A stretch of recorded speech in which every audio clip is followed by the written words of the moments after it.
Okay, Ross. I've been trying to figure out what diversification is all about ever since you mentioned it the other day. How do you use it as a strategy, and what does it mean for a company to be diversified?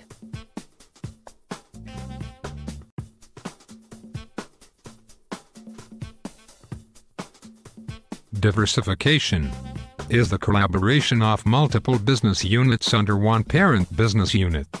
A company is diversified when it contains two or more individual business units. A business unit in this case refers to a product line or service type. Sounds interesting. Essentially, it's about hedging yourself and having the foresight to prepare responses to what-if analysis. What if this portion of my business fails? What if there are externalities that significantly affect my revenue sources in a particular market? What if I'm unable to one day serve one of my market segments the way I currently do? I see. Could you give me an example? A street vendor sells umbrellas, sweaters, t-shirts, and hats. Depending on the weather outside and throughout the year, he will always have something to sell and offset the poorer sale of another. This is the idea of a diversification strategy. Well, that makes sense. But there must be more to it than just selling a bunch of stuff. I mean, why diversify in the first place? Diversification helps to alleviate high-level uncertainty by cushioning your fall, bringing you long-term security. It enables you to penetrate untapped markets, creating new streams of revenue. You diversify to take advantage of economies of scope, where you can take advantage of your existing resources and capabilities, especially unused ones, and try to apply them in a different market. This allows you to utilize all of your resources and cater to new markets that can potentially bring new streams of revenue. Very interesting indeed. Diversification also allows you to cross-subsidize one of their products with surpluses from another, creating an opportunity to grow in multiple segments simultaneously, and making you more resilient to price competition in volatile market conditions. Companies partake in diversification to spread financial risk among multiple products and business lines. Fascinating. When do you know it's time to diversify? How can you tell? It's time to diversify when you've exhausted all opportunities within your core competency and/or geographical location. If you can confidently forecast added value to your company through the penetration of alternative markets, then it's likely to be a good idea to diversify. That sounds amazing. Yes, you have to be careful though, because you need to make sure that your current income streams are secure and determine what your immediate financial goals are. If you choose to diversify, it's important you choose market segments that have some overlap with your current core competencies. Like what? For example, a pencil maker can diversify its portfolio of products by getting into the eraser market.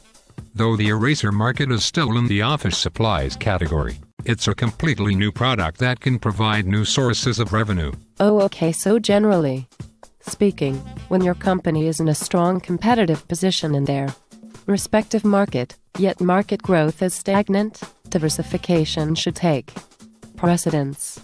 In contrast, if a company isn't yet competitive, and there remains ample growth opportunity within their current market, it's probably a poor idea to engage in a diversification strategy at that time. Exactly. You're learning Slowly but surely. Are there any specific types of diversification? Yes, there are 3 types: concentric, horizontal, and lateral diversification. You know I'm going to ask you what they are about. Yes, I suppose you are, so let me just beat you to it. Concentric diversification is when you leverage existing technological know-how to create a product or service that complements your existing one. Horizontal diversification means that you are introducing a totally different product or service that mainly targets your existing customers. This type of diversification works well when you have a loyal customer base or you're in a hyper-competitive market. And lateral? Lateral diversification is a combination of HD and CD in that you not only develop new technology for a new product or service offering, but you also target a whole new customer segment rather than catering to your existing customer base. Pretty sweet, huh? Totally. I knew you'd like that one. So how do you put a diversification strategy in place and how do you make it work? A diversified company requires a larger scope strategy, involving a lot more time than a single business unit company. Diversified companies require knowledge and technical ability across multiple industries and market segments, meaning it needs a multi-business strategy with different action plans for each. The key is to develop a coherent corporate strategy that ties each individual strategy together and aligns their values, vision, and objectives. This is why it's significantly more difficult to manage diversified companies. Okay, and how does it actually work? Well, you can make this work by developing coherent structures, systems, and standards.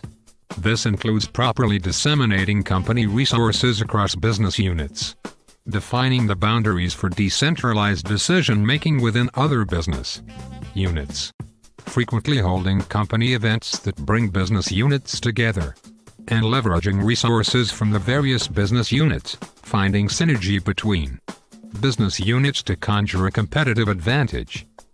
So from what I've gathered, there are some great results that can come out of this, no? For sure. Diversification increases efficiency of capital assets, optimizes resource allocation, capitalizes on untapped markets, presents the potential growth of enterprise value, and mitigates the risk of default by spreading it across more markets. If done properly, diversification enables companies to cross-exchange resources among business units, which lowers costs. There's got to be a downside. Is there such a thing as too much diversification? Diversifying can have adverse effects if the company doesn't have a sufficient surplus in their current market segment.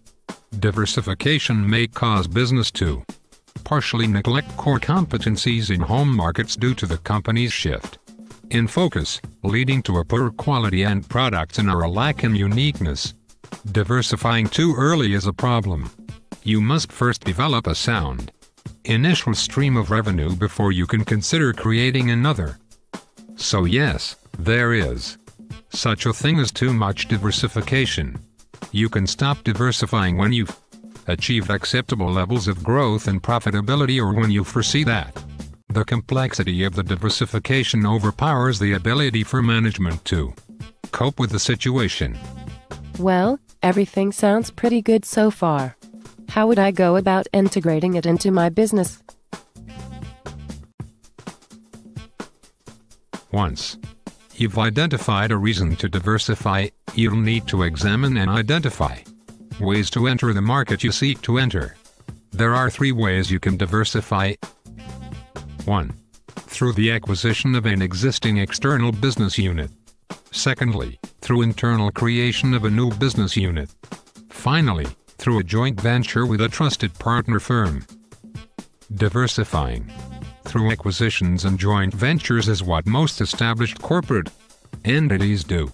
This is mainly due to the reduced investment requirement, both in time and capital, and the advantage posed in leveraging existing paradigms of the new businesses instead of creating something from scratch. Though this may be the easiest way to diversify a company, it often requires the most tactfulness. It's crucial to the existing business's long-term stability that the two cultures, core values, and managerial incentives are fully aligned to avoid clashes in the immediate. Good enough for me. I think I'm ready for a drink after all of this talk. We've spent too much time talking about this. Time to diversify our topics of discussion. Ready when you are. Now, where's the door?